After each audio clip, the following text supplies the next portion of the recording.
All right, I'm going to start recording. Hello, Jan. Can you hear us okay?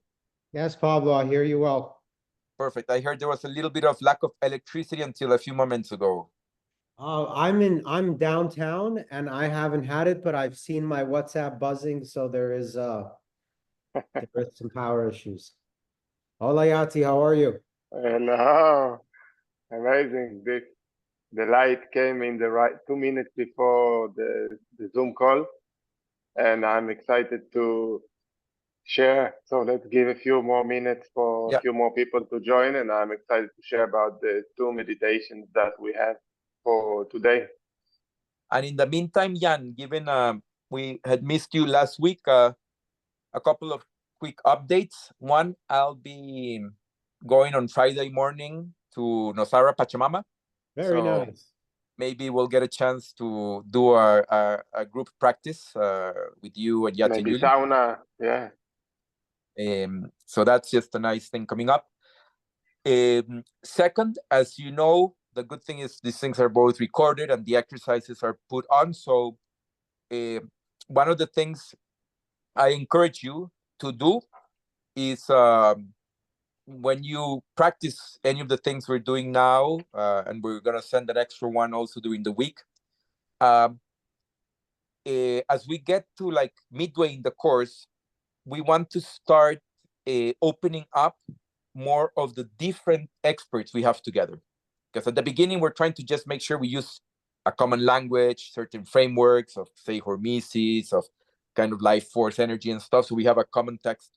So feel free, as this starts to happen starting next week, to check any questions or thoughts with the other experts. Everyone who's putting content here means that they are committed to helping explore deeper. So that's so you know that's one of the nice things. Hello, Mishi, can you hear us okay? Yes, I can. Perfect. We're gonna give people about 1 more minute, and because anyway, since this is recorded, we'll give the overview of the exercises for this week. And just the last thing I just want to highlight for you, I'm glad Mishi also had the chance to do the practical exercise last week, and because we do it every other week, you really have kind of 2 full weeks in which you can try it out, see how it's working, if you have any questions. I was telling Yati and Jan, Mishi, that hopefully in a week or two, you'll also give us a little short video of one of the practices that we can complement to what we're building here, because I think the best way of learning in community is that we are on both sides of it, kind of a beginner learner, and also able to add a few of the things we have practiced for a while. So this week we'll also share a video that I did over there with Felicitas on combining some breath work and spinal flow movement from Kundalini Yoga. So, all right, I think let's start, Yati. We're welcome to Thrive Beyond Fundamentals program. Today, we're Tuesday, September 16th, 17th.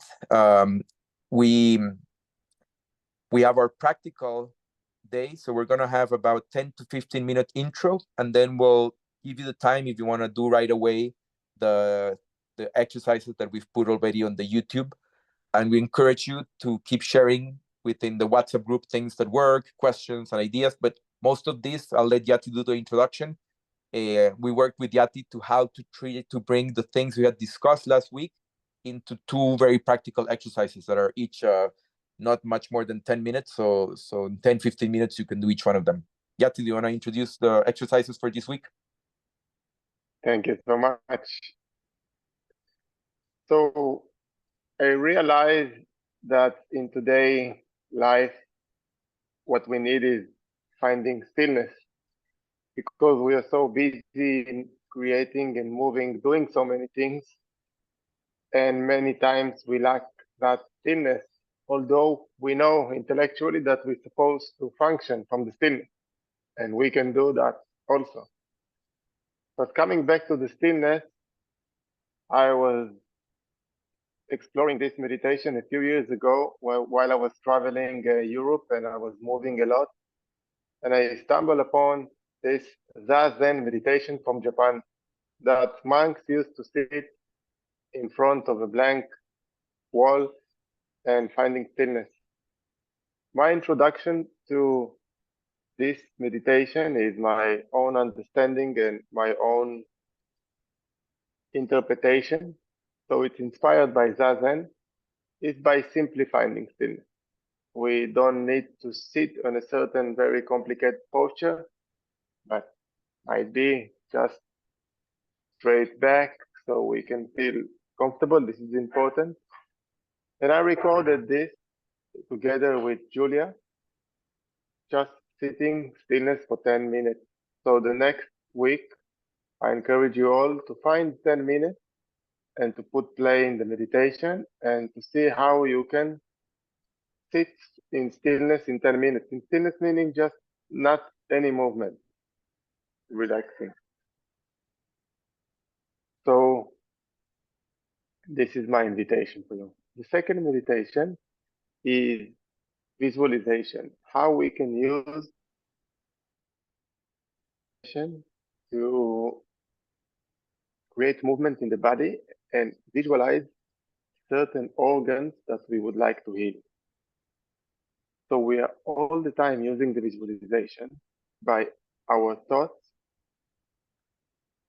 We always visualize, but it's subconscious. Now, how to use consciously is the right way and use it with the power of the breath. So this is the second breath is second meditation is an invitation to explore how we can close our eyes and visualize and bring the blood flow to different places. It's it's a technique that we all know, but many of us don't practice it so much because we let our visualization for the outside, and this is allowing us to go back to the internal movement and directing it. This is really tremendous, powerful way that can help recover much faster any injury.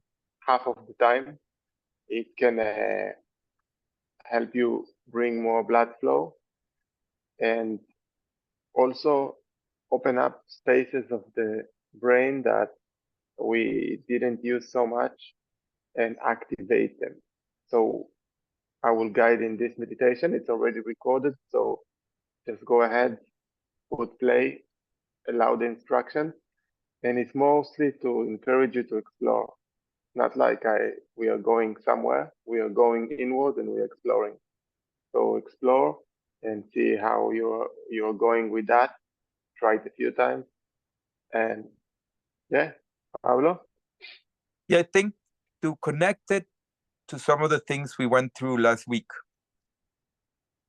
one of the challenges that many people who are committed to even living healthier are having is that there is almost a non-stop of doing on top of doing on top of doing. So sadly, as we had mentioned earlier on, and we discussed with Jan, there's a big part of the population that's not engaging in the minimum amount of healthy hormetic stress, of exercise, of hypoxia.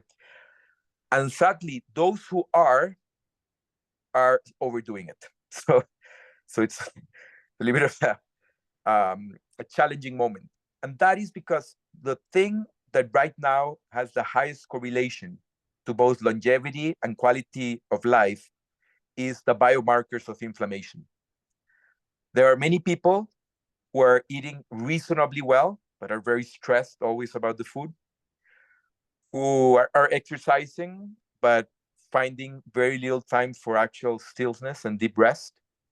Now we can see it in a lot of measurements from heart rate variability and even, of course, the internal subjective sense of presence.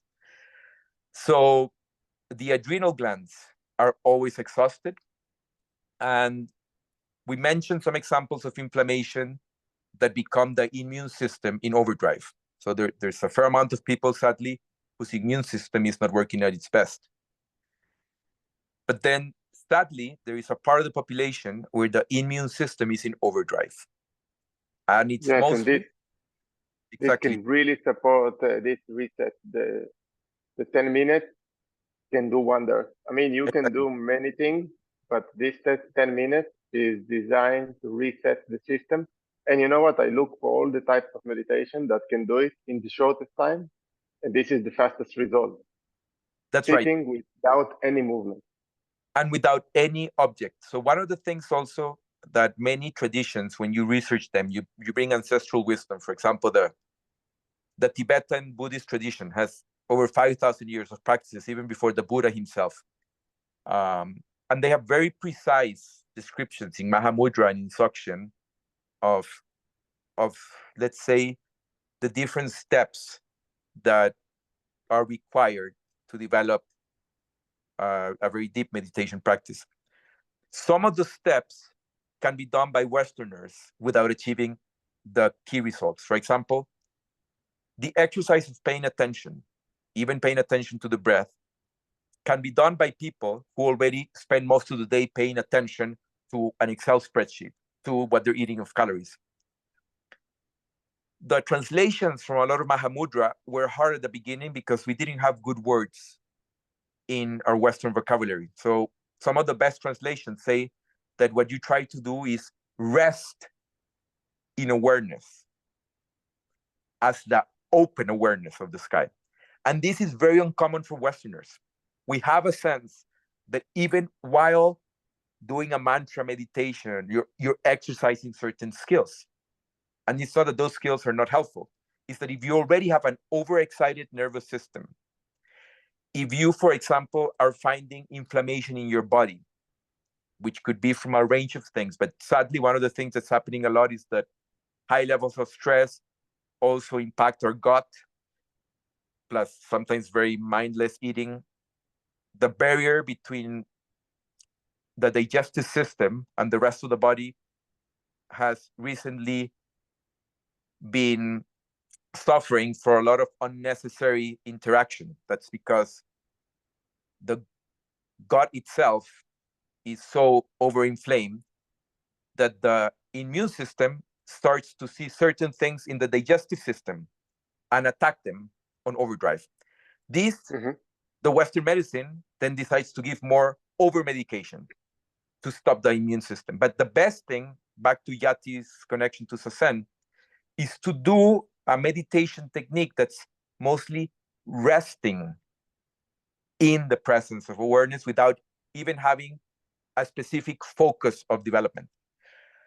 The second thing that's very helpful on visualization is that we are so used to being addicted to, let's say, even learning, which is it's great to learn new things, and we're here partly to learn, but we're mostly trying to unbecome things we don't need. The visual cortex is very easily overstimulated. TikTok algorithms and AI are incredibly effective at making this more addictive than cocaine. The only way you can let go of this is the way we understood in fasting and silence. We need to, for a few minutes a day, every day. It's better 5 to 10 minutes every day than 1 hour once and then never do it again. To create a bigger space between stimuli and where we pay our attention. Because just by paying a soft attention to the inner body, again, back to things that are hard to translate from Qigong, for example, the Wu Wei is mostly translated as not doing, because Wu means kind of negative, no, not, and Wei, let's say it's like from Wuji to Wuji means from movement to stillness, but the real healing, harmonizing that Qigong understood, that now we understand in the West because it harmonizes the nervous system. Wu Wei means not forcing. So even if you're sitting down and forcing yourself with discipline rather than resting, you're not achieving the relaxation response that helps harmonize by resting into the body's own intelligence. This is not So just... one needs to allow, to allow it slowly, allow. slowly. In the And beginning, then when you do the allowing, exactly, then you can start doing the next thing. You bring your attention in, and we're going to have a third exercise we're going to share from one of our community members. I was visiting her place for a couple of weeks. Felicitas, she's done yoga for a long time, and within the Kundalini tradition, there are two exercises that are considered the most effective for vitality and longevity. And one of them is pretty simple, and in many yoga classes, you do the cat-cow. But if you do the cat-cow for about 3 minutes, at the rate of breath in and out, all through your spine, in and out, in and out, after 1 minute, you almost feel like you cannot keep going, like it happens with when you go into the cold, but you just keep going, not with force. You keep going with the body's own momentum. And I've been trying it the last few days, and so has Yati, and this is actually very beautiful, and this can be done in about 4 minutes a day. So we try to keep each practice both connected to ancestral wisdom, connected to something that we're also doing and deepening, and showing very big health benefits in Western medical treatments that you can often not get, of reducing, for example, adrenal fatigue from high cortisol, when sometimes even the things you're doing for health are keeping your body on fight or flight and not giving you deep rest. So in summary, we're going to give you some time now to do it. Share a bit how it's feeling. Try to do it several times during the next 2 weeks. And the key thing for the success of this, it's going to sound simple, but it's enjoyment. Don't do it out of discipline. Do it because you can taste the enjoyment to sit without doing. Then you have most of the rest of the day to do. Like sometimes people today that wear also like Oura rings and whoops, rather than rest better, are becoming obsessed with sleep. And it's kind of like these Pablo, things we want to make sure we avoid. Go ahead, Yati. I wonder how you will measure, maybe you will help us to post a few days, the measurement of the whoop and the Oura ring from the stillness sitting for 10 minutes to see how it will respond. It's very interesting. Yes, I'll send the I'm very measurement. curious.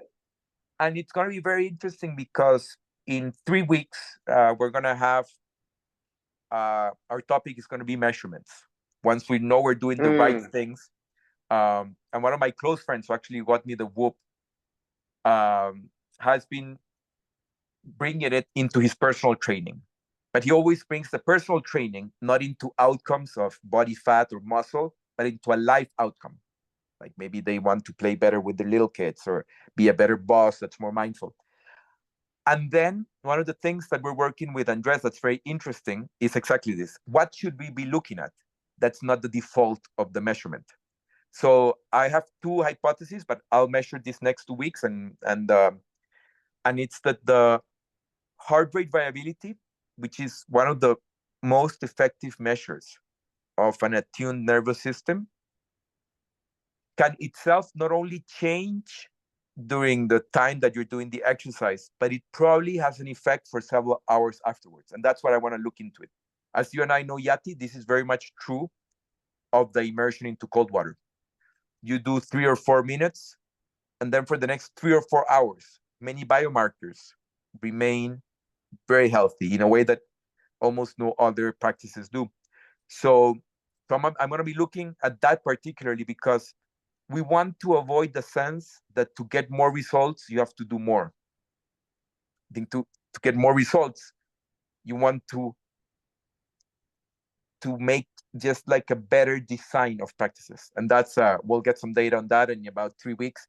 We'll get with Andres how this can complement other things that he's doing with his clients. So we're pretty much ready to let everyone go and do the practice, but I'll let briefly Jan or Mishi if they have any key questions. As you know, this week is mostly not about the theory, but about the practice.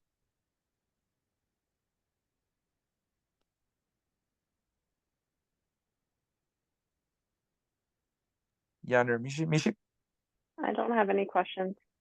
Okay, perfect. So I hope you get a chance to do the practice. And one thing I would also say that's interesting to do is that Sazen has this ability to sometimes gives you answers before you ask the questions. We tend to think, even in our spiritual practices, that, okay, let me come with an intention. Let me try to get my deep wisdom from the heart or whatever, connect to higher dimension. I know this is an energetic, powerful time, planetary-wise and otherwise. So if you can leave 1 or 2 minutes after your 10 minutes Zen, and rather than like go back to the next activity you were going to do, just transition from that silence with no object of question to like a bridge and see if there's any message that comes from there. And I think it'll be interesting what you could find there with a little 2 extra minutes. Jan, any last minute question or comment? And if not, I'll see you in person, I hope soon. No, I'm green. Thank you. Okay, wonderful. So enjoy the practices. They're there in the YouTube videos, and we look forward to hearing how it goes and to keep fine-tuning ways to thrive beyond. Have a good Thank you, practice. Pablo. Thank Ciao. you, guys. Thank Jan, you. Nishi, bye. Good evening.